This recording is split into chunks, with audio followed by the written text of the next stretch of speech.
Hello, everyone, and welcome to The Wrap, brought to you by Michigan Medicine Headlines. I'm Dan Ellman with the Department of Communication. Today will be a milestone episode as we discuss an important milestone reached by the Michigan Health and Michigan Health Lab blogs, which help faculty and staff get their important work out into the public eye. Before we get into that, be sure to go back and check out any episodes of The Wrap you may have missed. You can find them on YouTube, Google Play, Stitcher, or any other podcast hosting platform. They can also be found as part of the Headlines Week in Review. With that, let's bring in Johanna Younghans, senior editor of the two aforementioned blogs, who works in the Michigan Medicine Department of Communication. Johanna, thank you so much for joining us today. Thanks for having me. Now, first, can you tell us a little bit about your role here at Michigan Medicine? Of course. So I've been here a little bit over a year, and my focus is really on overseeing and managing the content and promotion of our two blogs, Michigan Health Lab and Michigan Health. And I wear multiple hats. I'm a copy editor, content manager, the blog's e-newsletter promoter, one of the Michigan Medicine News Break hosts, and sometimes a web editor. But I've been here for a little over a year, and I've just really enjoyed my time at Michigan. That's awesome. So as we get to know you a little bit, where did you come from before Michigan Medicine? Before this, I was in Boston at Brigham and Women's Hospital doing media relations. And then before that, I was doing media relations in New York City at Mount Sinai Health System and New York Presbyterian Hospital. Now, at the top, I talked about an important milestone for the two blogs that you edit. Can you talk a bit about what that milestone is? Of course, it's a really exciting one, so get ready. Combined, the Michigan Health and Michigan Health Lab blogs hit a total of 9.8 million page views for this past fiscal year. So to put that in perspective, the previous year we totaled out 5.5 million page views. So that represents a growth of almost 76% year over year, which is just awesome. It's a milestone we're incredibly proud of because the people on our team go across Michigan Medicine looking for these great stories to tell our national audience of readers. And the proof is in the pudding, right? People are finding these articles and stories informative, helpful, and really inspiring. And I think that's one of the main reasons why we're seeing such growth. Yeah. So you're talking about these articles and stories. What type of content makes up these two blogs, and who are the audiences and readers for each? So Daniel, the way I describe and think about Michigan Health Blog is that everyone cares about their health, right? So this blog speaks to individuals and families who are either managing health conditions or seeking preventative or diagnostic information or care. This audience is not only people who've received, care or are getting care at Michigan Medicine, but just generally people who want to live a healthier life. And then when we're talking about the Michigan Health Lab blog, that's where we want to think about our industry pros. The lab blog speaks to those who want to improve human health through discoveries. Science and technology excite them. They want to explore how they can enhance the future. And, when you're thinking about this audience, it's people that maybe are practicing medicine or conducting research. Maybe some are teaching, some are learning, some are advocating, or some are donating. Ultimately, this audience wants to hear about the latest and greatest research coming out of Michigan Medicine and what's happening here. And we find that they're really passionate about health innovation. Yeah. So you have this incredible library of stories. Who's doing the writing, right? Like what does the team look like that's behind these blogs? Oh, we've got these talented and just terrific writers on our team. Primarily the writers consist of our marketing, PR, and internal communications folks that are in the Department of Communications, and they go around to different departments and divisions across the institution to find these incredible stories to tell and people to comment on what's happening in the news, new research that's coming out, and so on. I mean, this team sometimes consists of me, so it must be an incredible team. Exactly, just an all-star team there. All right, so if you were to click over today to the Michigan Health blog or Michigan Health Lab blog, what kind of stories can you expect to find? Well, since March, as you'd expect, we've published a ton of COVID-19 articles. I mean, I'm talking about over 190 articles at least, covering research on COVID, helping to answer questions about the virus, safety precautions people should be taking, and just so much more. We even have a whole section actually on both blogs that consist of all of our COVID-19 articles from both blogs, so that even if you're more of a health reader or you're a lab reader, you can find all the content there so you can stay informed on the ongoing crisis.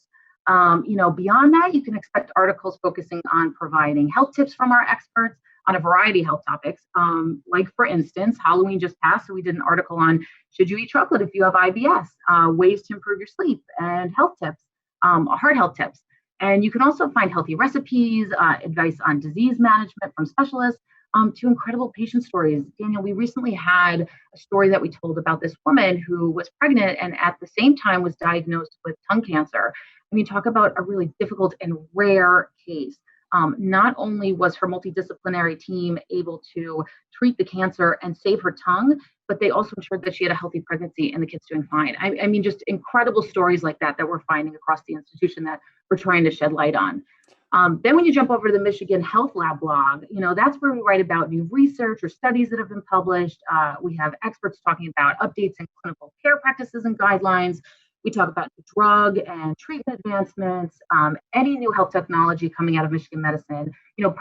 Projects our medical students, residents, and fellows are working on and spearheading. And, those are just a little taste of each. I'd really, really recommend that people go, explore both sites for themselves and find out all of the interesting stories that we have on there. Yeah, absolutely. And it shines a spotlight on just the amazing work that everyone is doing on a day-to-day basis across the organization.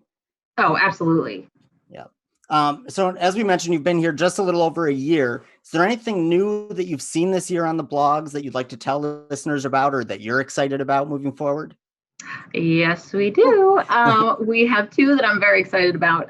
One is a really cool feature, as podcasts are becoming more and more popular, you'll actually find on our blogs right underneath the main image or, video of an article. It's just when there's a main image. So not if there's a video, but there's a podcast link underneath there or podcast player, and you can just play from there, actually a recording of the article instead of reading it if you're on the go and you don't have time to read a full article. You can listen to it instead. So we're really excited about that. And those actually also live on our Michigan Medicine News Break podcast, which is a podcast of recordings of the articles on both blogs. So that's one of the features. Another one is we've been creating these vlogs, which is short for video blogs. And that's where our Instagram and Facebook lives live after they air. So if you're not able to tune into Facebook or Instagram when a live is happening with an expert and you're interested on the topic, well, we actually take that and we put it on our blogs and we summarize, what they talked about, key takeaways. It's just another place for it to live. So if you missed it, you can catch it there too. All right. Now, obviously, you've made people want to read these blogs and all the incredible content within it. But if they do want to check it out for themselves, what's the best way to do that? Where will they find them? So either by visiting the blogs daily on healthblog.uofmhealth.org or labblog.uofmhealth.org. Or what I'd really recommend is by signing up for our e-newsletters, which we've included a sign-up link in the description of this podcast episode. Or you can subscribe to the Michigan Medicine News Break podcast anywhere you listen to podcasts, which is a group of us regularly recording articles from both blogs into audio versions so you can listen on the go. Tremendous. Thank you so much, Johanna, for sharing this. I hope all of our listeners give these blogs a read. I promise you will not be disappointed. The two blogs we've discussed aren't the only source of Michigan medicine news. Of course, Michigan Medicine Headlines is also chock full of important information. For instance, this week, readers could learn how to ensure they have a safe holiday season amid the COVID-19 pandemic.